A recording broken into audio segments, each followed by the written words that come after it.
This is the story of power that does not speak. For years, the United States built a force you rarely see. No flags, no interviews, no public faces. When crises explode, when time runs out, this force moves, not to make noise, but to end problems. Hostages, hidden leaders, moments that could change history. Most people will never know when it acts. They only notice when something does not happen. An attack prevented. A threat removed. A silence that feels like safety. This documentary is not about weapons. It is about decisions, pressure, and responsibility. You will follow the origin, the structure, the people, and the operations of Delta Force. Short sentences, clear English, real questions. Because learning English is not just about words, it is about understanding how the world works. And by the end, one question will stay with you. Is invisible power protecting us or testing us? Chapter 1. When Power Failed. Listen carefully. This story does not begin with strength. It begins with fear and with failure. In the early 1970s, the world was changing fast. Airplanes were no longer just machines. They became targets. They became weapons. Groups began to hijack planes. They took passengers. They demanded money. They demanded power. Governments watched. The United States watched. The American military was large. It was modern. It had tanks, ships, and planes. But it had a problem. It was slow. The army was built for big wars. Wars between countries, clear enemies, clear front lines. But this new threat was different. Small groups, fast attacks, no uniforms, no rules. When a crisis happened, the system moved too slowly. Orders went up. Orders came down. Time was lost. And in hostage situations, time kills. By the middle of the decade, leaders knew the truth. They did not say it loudly, but they felt it. The United States was not ready. Then came 1979. In Iran, militants took over the U.S. embassy. American diplomats were taken hostage. The world watched. America waited. For months. Finally, a rescue mission was planned. It was secret. It was complex. It was supposed to be precise. But it failed. Machines broke. Weather turned bad. Confusion spread. 8 American servicemen died. The hostages stayed captive. This moment cut deep. It was not just a military failure. It was a psychological one. A superpower had tried and failed. Inside the Pentagon, questions became sharper. How do you fight an enemy you cannot see? How do you move faster than bureaucracy? How do you save lives when seconds matter? The answer was uncomfortable. The problem was not courage. It was structure. Traditional units were too large. Command chains were too long. Decisions were too slow. What was needed was something new. Not louder power. Quieter power. Not many soldiers. The right soldiers. A small unit. Highly trained. Independent. Able to act without waiting. This idea was dangerous. It challenged tradition. It challenged rank. It challenged control. Many officers resisted it. They feared losing authority. They feared chaos. But reality was stronger than fear. The world was changing, whether they liked it or not. Behind closed doors, discussions continued. Not in public. Not in speeches. In quiet rooms. What kind of soldiers could operate alone? Who could make decisions without orders? Who could carry the weight of failure? The answer was clear. Only a few. From this thinking, a new unit was approved. Not announced loudly, not celebrated. It was created quietly. In 1977, a special unit was formed. It had no public face, no flags, no parades. Its name was simple: Delta Force. Officially, it was just another unit. Unofficially, it was different from everything before. Delta Force was not built for war in the open. It was built for moments of crisis, for closed rooms, for dark nights. It was designed to act when politics failed, when negotiations ended, when time ran out. This unit would not fight armies. It would fight problems, hostages, terror leaders, hidden targets. Its members would not wear medals in public. Their names would not appear in newspapers. Success would be silent. Failure would be invisible. This secrecy was not accidental. It was essential, because when power works in the shadows, it must stay there. Delta Force was born from fear, from embarrassment, from lessons written in blood. It was not created because America was strong. It was created because America felt weak. And this is the truth many stories ignore. Great power is often built, not after victory, but after humiliation. As this unit began to train, no one outside knew what was happening. But the world would soon feel the effects. Not through speeches, not through flags, but through silence. And as we move forward in this story, one question follows us: when a nation creates a force that works beyond public sight, who is really in control? Chapter 2. The Man Behind the Idea. Every system begins with a person, not with a plan, not with a document, but with a human mind. This chapter is about that mind. His name was Charles Beckwith. He was not a politician. He was not a famous general. He was a soldier. Beckwith joined the U.S. Army when the world was still shaped by old wars, large armies, clear borders, clear commands.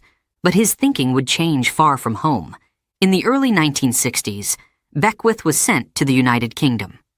There, he trained with a British special unit called the Special Air Service, the SAS. What he saw surprised him. The soldiers were few. Their discipline was quiet. There were no loud orders, no shouting. Each man knew his job. Each man trusted the others. They trained for the worst moments: hostage rescue, counterterrorism, fast, precise action. Beckwith noticed something important. These soldiers were not controlled by fear. They were controlled by responsibility. Mistakes were not hidden. They were studied. Failure was not punished blindly. It was analyzed. This was very different from the American system. When Beckwith returned to the United States, he carried this experience with him. Not as a memory, but as a warning. He saw the same problems everywhere. Too many rules, too many layers of command, too much waiting. He began to speak, quietly at first, then more directly. He told his superiors a hard truth. The U.S. Army did not have a unit like the SAS, and it needed one. At first, he was ignored. Some officers laughed, others were offended. Who was he to question tradition? Who was he to suggest copying a foreign model? But Beckwith did not stop. He wrote reports. He requested meetings. He explained again and again that the battlefield was changing. Terrorism was growing. Hostage situations were becoming common. Small groups were shaping global events. Large armies were not the answer. Still, resistance was strong. Many leaders feared losing control. A small independent unit sounded dangerous. Too much freedom, too little oversight. Then reality intervened. Crises increased. Failures became public. Pressure grew. Suddenly, Beckwith's ideas did not sound so radical. He was invited back into the room. This time, people listened. Beckwith was clear. He did not want a copy of the SAS. He wanted an American version, a unit that fit American needs, American politics, American risks, but with the same core ideas: small teams, extreme training, independence in the field. Most importantly, he insisted on one thing: selection. Not everyone should be allowed in, not even good soldiers, only those who could think clearly under pressure, those who could act alone, those who could live with silence. This focus on the mind was new and uncomfortable. In many units, strength was everything. In Beckwith's vision, calm thinking mattered more. He also understood something else. Such a unit could not be public. It could not be celebrated. It could not be explained. Because the moment it became political, it would lose its purpose. After years of resistance, approval finally came. Quiet approval. No announcement, no press conference. Beckwith was given permission to build the unit he imagined. But even then, the fight was not over. He had to choose people, design training, fight bureaucracy at every step. Many times the project almost failed. Funding was limited. Support was fragile. Yet Beckwith continued, not because he wanted power, but because he believed failure was worse. He had seen what happened when systems were slow, when decisions took too long, when lives depended on speed. This unit, he believed, would save lives, even if no one ever knew. That belief became reality. And although Beckwith would not lead the unit forever, his philosophy remained. Quiet professionalism, total responsibility, no excuses. As we move forward, remember this: Delta Force was not born from ambition. It was born from observation, from frustration, from one man seeing a future before others were ready. And this leaves us with a question. If one person can reshape how a nation uses power, how many other ideas are still being ignored today? Chapter 3. Inside the Unit. From the outside, Delta Force looks invisible. No flags, no public face, no official numbers. But inside, it is carefully built. This chapter takes us inside the unit, not through secrets, but through structure and logic, because even the most secret force needs order. Delta Force is not organized like a normal army unit. There are no large battalions, no long lines of command. Instead, everything is small, focused, purposeful. At the center are small teams. Each team is built for action, fast action, precise action. They are often called assault teams. But this word can be misleading. They are not trained only to fight. They are trained to solve problems. A problem may be a hostage crisis, a hidden target, a building in the dark. Each team has different skills inside it, not one kind of soldier, but many roles. There are shooters, there are medics, there are communication experts, there are specialists in explosives. Everyone trains in many skills, but each person also has a main role. This creates flexibility. If one person is injured, another can take his place. If a plan changes, the team adapts. Above these teams, there is coordination, but not heavy control. Commanders give objectives, not detailed steps. This is important. In Delta Force, decisions are often made on the ground, in seconds, not hours. This requires trust. Trust is the real structure of the unit. Without it, the system fails. Rank still exists, but in the field, rank is quiet. The best idea wins, not the loudest voice. This is very different from traditional units. In many armies, orders are followed exactly, even when reality changes. In Delta Force, reality comes first. If a door is blocked, the plan changes. If a target moves, the mission adapts. This freedom is powerful and dangerous. That is why selection is strict. Only people who can handle responsibility are allowed in. Another important part of the structure is support. Delta Force does not work alone. Behind the teams, there are analysts, planners, technical experts. They study buildings, traffic, human behavior. They build maps that are not on paper.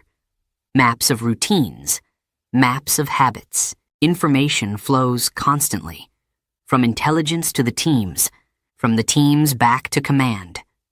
This loop is fast and mostly silent. Delta Force also works closely with other agencies, especially intelligence services. This connection is key. A mission does not begin with weapons. It begins with information. Who is the target? Where do they sleep? Who do they trust? These questions matter more than firepower. Another feature of the unit is rotation. Operators do not stay forever. Burnout is real. Pressure is heavy. The system knows this. People are rotated, rested, replaced. This keeps the unit sharp, and it keeps mistakes low. Secrecy is part of the structure too. Members do not speak about their work. Not to friends, not to family. This is not only about security. It is about focus. When your work is invisible, ego has no place. There are no medals in public, no interviews, no fame, only results. Officially, the unit has a simple name, Delta Force. Unofficially, it has many names. Task Force, Special Missions Unit, no name at all. This confusion is intentional. If you cannot see the shape clearly, you cannot easily attack it. Everything in the structure serves one goal: speed. Speed of thinking, speed of movement, speed of decision, not chaos. Controlled speed. This is why Delta Force is small, why it stays hidden, why it avoids attention. Large systems move slowly.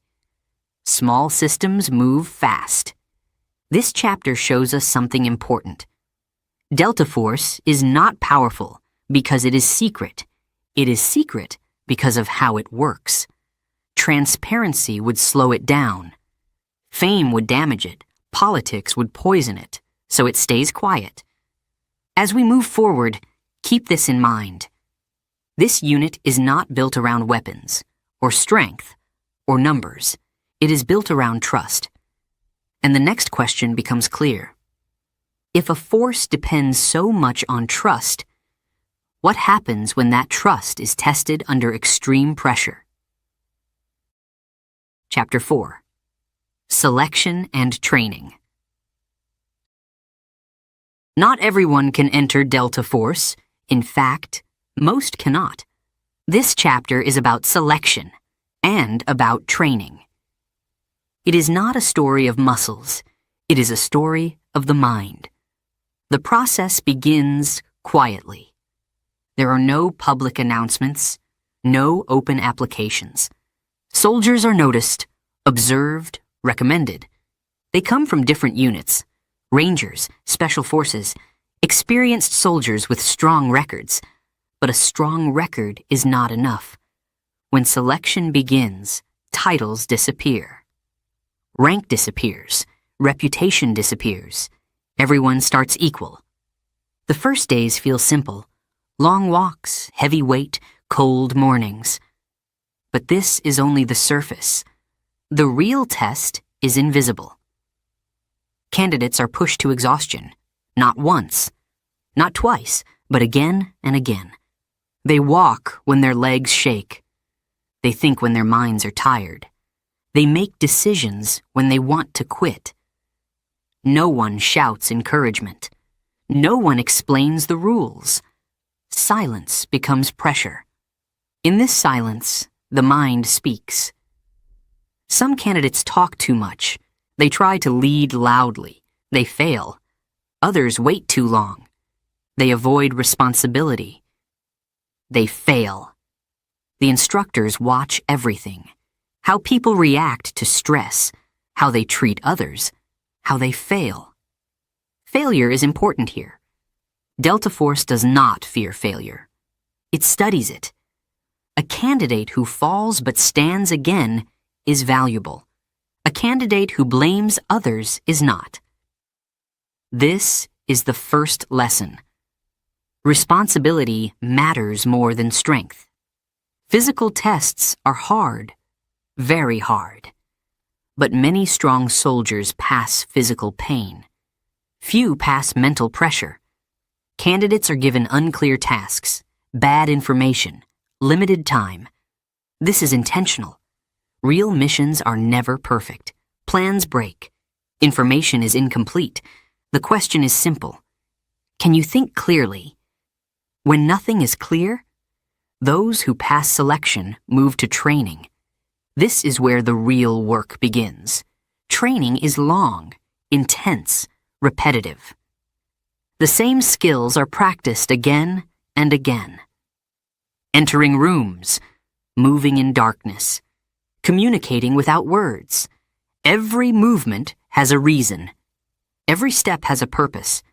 Weapons training is precise, not fast shooting. Accurate shooting, one shot, one decision. Mistakes are corrected immediately, not with anger, with clarity. Training also includes medical skills. Every operator learns to save a life, including their own. They learn to stop bleeding, to treat wounds, to work under fire, because help may not come. Another part of training focuses on patience, waiting, watching, doing nothing. This is harder than action. Many people want to move. Few can wait calmly.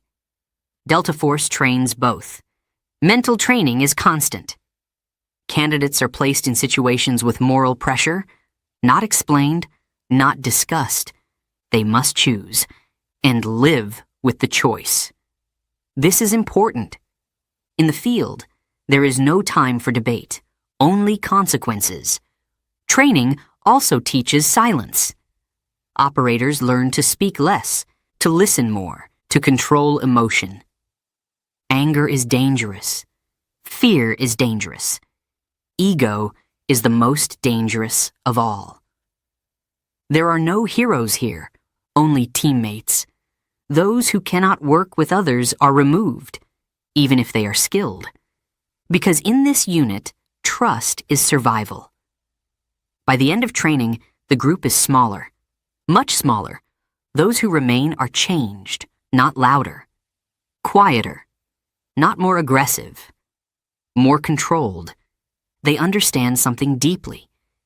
They are not special because they are chosen. They are chosen because they can carry responsibility. There is no ceremony at the end, no applause. One day, training simply becomes work. The candidate becomes an operator. Officially, they join Delta Force. Unofficially, nothing changes. They go home. They stay silent. They wait. Because training never truly ends. Every mission teaches a lesson. Every mistake leaves a mark. And as this chapter closes, a quiet truth remains. Delta Force is not built by removing fear. It is built by teaching people to act, while fear is still there. And this leads to the next question. When such people are sent into real missions, what happens when training meets reality? Chapter 5. First missions. Hard lessons. Training creates confidence, but missions reveal truth. This chapter is about the first real tests, not victories, lessons. Because Delta Force did not begin with success. It began with reality. When the unit became operational, expectations were high. Quiet, but high. Leaders believed this new force could solve problems others could not. Faster decisions, better coordination, fewer mistakes. But the world is not a training ground. The first missions were small. Observation, planning, support roles. The unit learned how intelligence worked in real time, how information changed, how human behavior was never perfect. Then came a moment that would shape everything. A major crisis. Hostages, international pressure. A rescue mission was planned. It involved helicopters, multiple landing points, precise timing. On paper, it looked solid, careful, controlled. In reality, it collapsed. Mechanical problems appeared. Weather conditions changed. Communication failed. Small issues became big ones. Confusion spread. During the operation, 2 aircraft collided. Fire followed. Lives were lost. The mission ended in failure. 8 American servicemen died. The hostages were not rescued. This was not just a tactical loss, it was public and painful. For a unit built to fix failures, this was devastating. Inside the system, questions exploded. Was the idea wrong? Was the unit rushed? Was independence too risky? Some wanted to end the project, to return to old structures. But something important happened. Instead of hiding the failure, Delta Force studied it. Every detail was examined, every decision questioned. Not to blame, to understand. They learned hard truths. Joint operations were weak. Coordination between services was slow. Command authority was unclear. The problem was not courage. It was integration. The mission showed that even elite units fail when systems do not work together. This failure changed the future. New command structures were created. Communication improved. Planning became more realistic. Delta Force did not become smaller. It became smarter. After this moment, missions continued. Quietly. Some succeeded, some did not. But each mission added experience. Operators learned that real environments were chaotic. Doors did not open as planned. Targets did not behave as expected. Training adapted. Urban settings were studied more deeply. Night operations improved. Intelligence analysis became central. One lesson stood above all others. No plan survives contact with reality. So Delta Force trained for failure, not for perfect execution. Operators learned to expect problems, to adjust quickly, to abandon plans without panic. Another lesson was political pressure. Every mission had consequences beyond the battlefield. Success could change policy. Failure could end careers. Delta Force learned to operate under silence and under scrutiny. This balance was difficult. The unit was powerful, but not free. They learned when to act and when not to. Sometimes the best mission was the one not taken. Over time, Delta Force gained quiet trust. Not from the public, from decision makers. When situations became critical, calls were made. The unit was not perfect, but it was reliable. Officially, nothing changed. No public praise, no announcements. But internally, the unit matured. Mistakes became fewer. Coordination improved. Confidence became calm, not loud. The early failures did not weaken Delta Force. They defined it. Because the unit learned something essential. Skill alone is not enough. Technology alone is not enough. Even bravery is not enough. Systems matter. Communication matters. Humility matters. By the end of these early years, Delta Force was no longer an experiment. It was a tool, carefully shaped by error. Officially known as Delta Force, it now carried a quiet reputation. not for perfection, but for learning.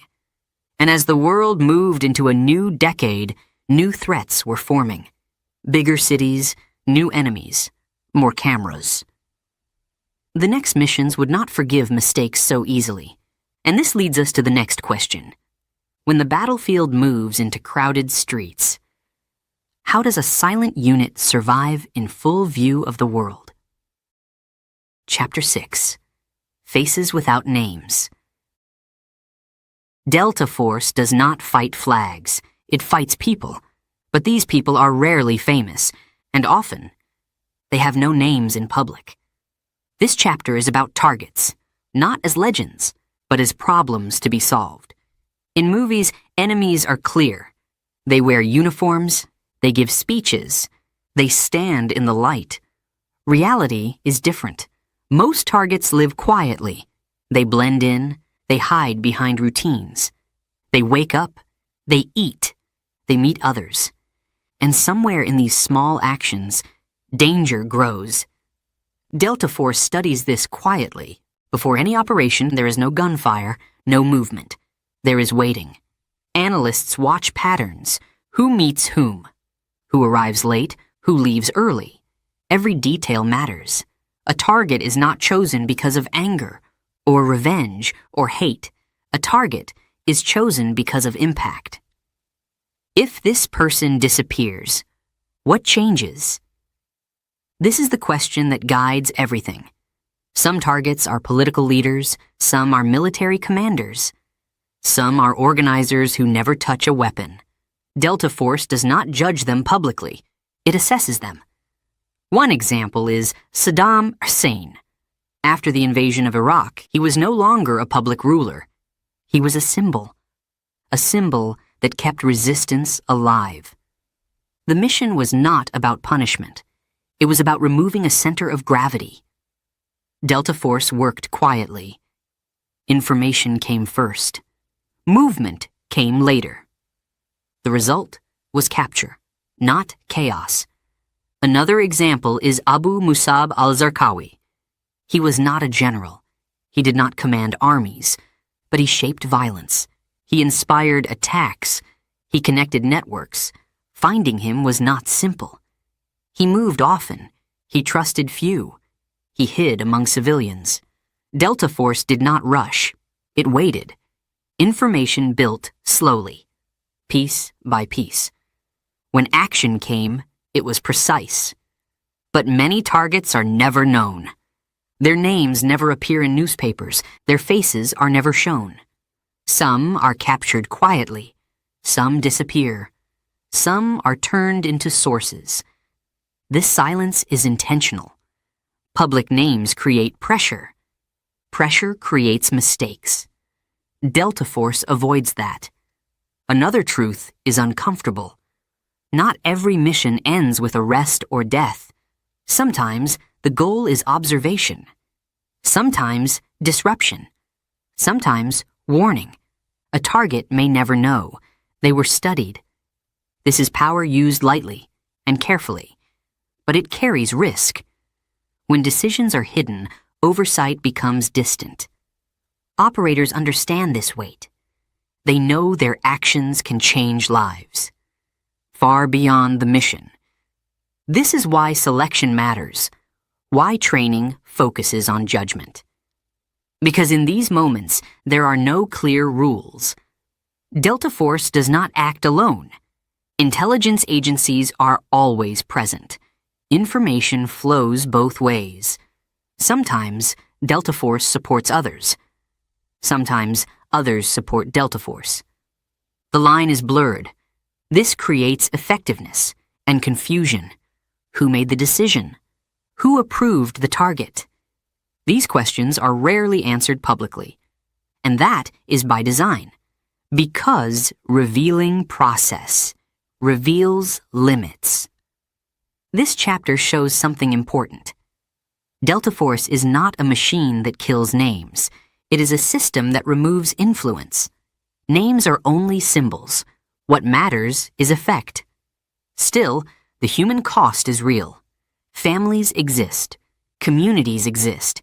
Operators carry this quietly. There are no speeches about it, no public reflection, only silence. As years pass, the list of targets grows. Some famous, most not. History remembers outcomes, not methods. And this is where discomfort lives. Because when faces have no names and actions have no witnesses, power becomes abstract. Necessary, perhaps, but distant. As this chapter ends, we face a difficult truth. Modern conflict is not about armies anymore. It is about individuals and influence. And this leads us to the next question. When operations move faster and targets become global, what happens when one moment changes the entire world? The morning of September 11th, 2001, changed everything. Not slowly, not quietly. In a few hours, the rules of conflict collapsed. Airplanes became weapons. Cities became targets. Distance disappeared. For the United States, this was not just an attack. It was a message. The enemy was not a country, not an army, not a uniform. It was a network, hidden, mobile, global. From that moment, speed mattered more than ever. Information mattered more than force. Silence mattered more than speeches. This is where Delta Force moved to the center. Before 2001, the unit existed in the background, used rarely, spoken about quietly. After 2001, demand exploded. The world became one battlefield, mountains, cities. Borders meant less. Delta Force was sent where maps were unclear, where intelligence was incomplete, where time was limited. Afghanistan was one of the first fronts. The terrain was harsh. High mountains, remote villages, few roads. Traditional armies moved slowly there. Delta Force did not. Small teams entered quietly. They worked with intelligence officers. They built local understanding. The mission was not to occupy land. It was to find people. Leaders, organizers, connectors. Every night was different. Every mission uncertain. There were no front lines. Only moments. Operations often happened at night. Not for drama, for control. Darkness reduced risk, reduced noise, reduced mistakes. Delta Force adapted quickly. They used new technology, night vision, real-time communication, better surveillance. But technology alone was not enough. Human intelligence mattered most. Who knew the village? Who trusted whom? Who was afraid? These answers could not be downloaded. They had to be earned. As operations expanded, coordination became constant. Delta Force worked closely with intelligence agencies. Information flowed continuously. Sometimes Delta Force led. Sometimes it supported. Roles changed by the hour. In Iraq, the environment was different. Cities instead of mountains, crowds instead of isolation. This created new risks. One wrong move could cause civilian harm. One mistake could fuel resistance. Delta Force adapted again. Urban training became central. Entry techniques improved. Surveillance became more patient. Targets were often inside normal buildings. Houses, apartments, shops. Life continued around them. This required extreme discipline. Operators learned to pause, to confirm, to wait. Speed was important, but certainty was essential. During this period, Delta Force became part of a larger system. A system that worked constantly. Operations happened every night, sometimes many in 1 week. Fatigue grew. Pressure increased. The unit learned to manage exhaustion. Rotation became critical. Because tired minds make bad decisions. Another change after 2001 was visibility. Even secret operations had consequences. News spread faster. Phones recorded everything. One image could travel the world in minutes. This forced new thinking. Silence was harder to maintain. Control was harder to keep. Delta Force learned to operate carefully in a connected world. The goal was still the same. Remove threats, prevent attacks. But the environment was louder. Through all this, the unit remained officially quiet. No public explanations, no interviews, just a name that appeared rarely, Delta Force. Inside government circles, trust grew. When situations became urgent, when time was short, calls were made. Not because Delta Force was perfect, but because it adapted. It learned faster than others. It adjusted without noise. This period shaped the unit deeply. It became more experienced, more cautious, more precise, but also more burdened, because constant action carries cost, not just physical, mental. Operators carried memories quietly, returned home quietly, prepared again quietly. There were no endings, only pauses. The war on terror had no clear finish line, no treaty, no surrender. Delta Force operated in this uncertainty, day after day, year after year. As this chapter closes, one truth stands. After September 11th, Delta Force did not become more aggressive. It became more central. And that raises the final question.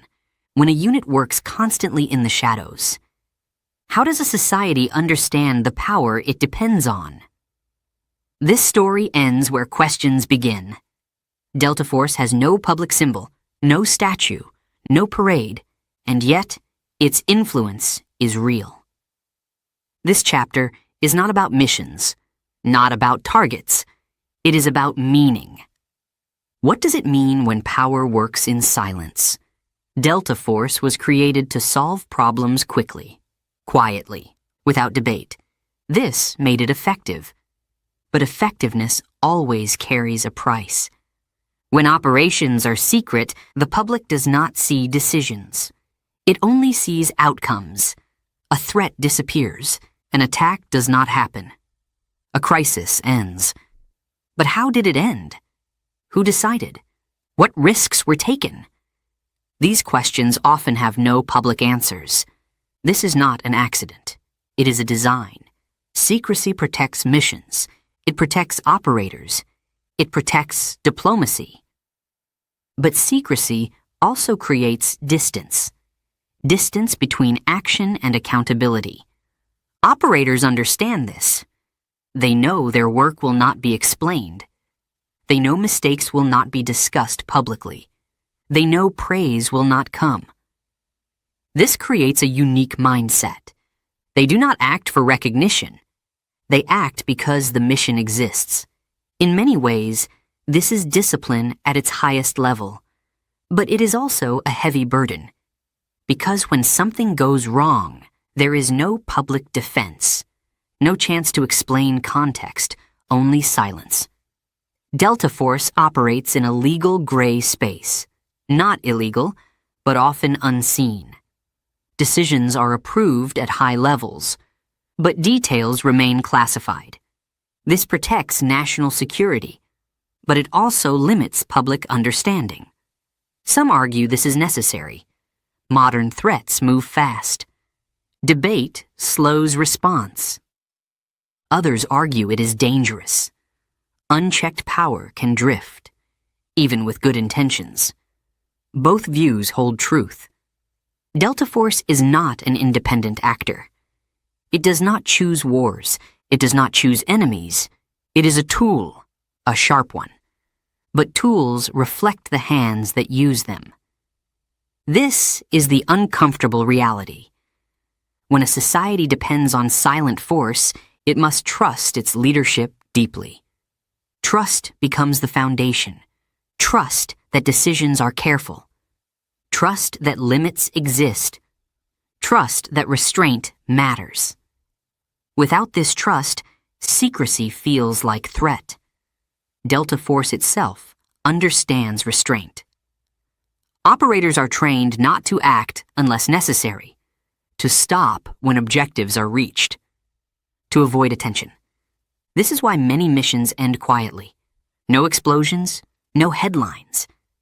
Success often looks like nothing happened, and that is the point. But silence cannot answer moral questions. Is every target justified? Is every operation necessary? Who measures long-term impact? These questions live outside the unit. They belong to society. Delta Force exists because modern conflict demands speed. But speed reduces reflection.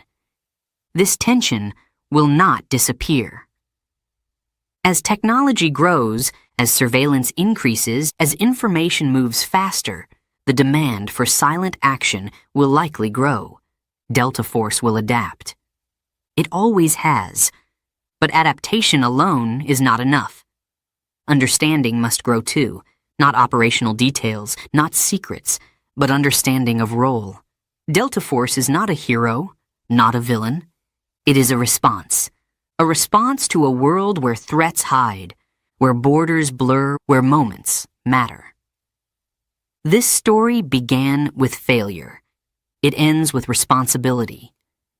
Responsibility shared between those who act and those who authorize, between silence and oversight. Officially, the unit remains just a name, Delta Force. Unofficially, it represents something larger, how modern states use power without showing it. As listeners, we are left without clear answers.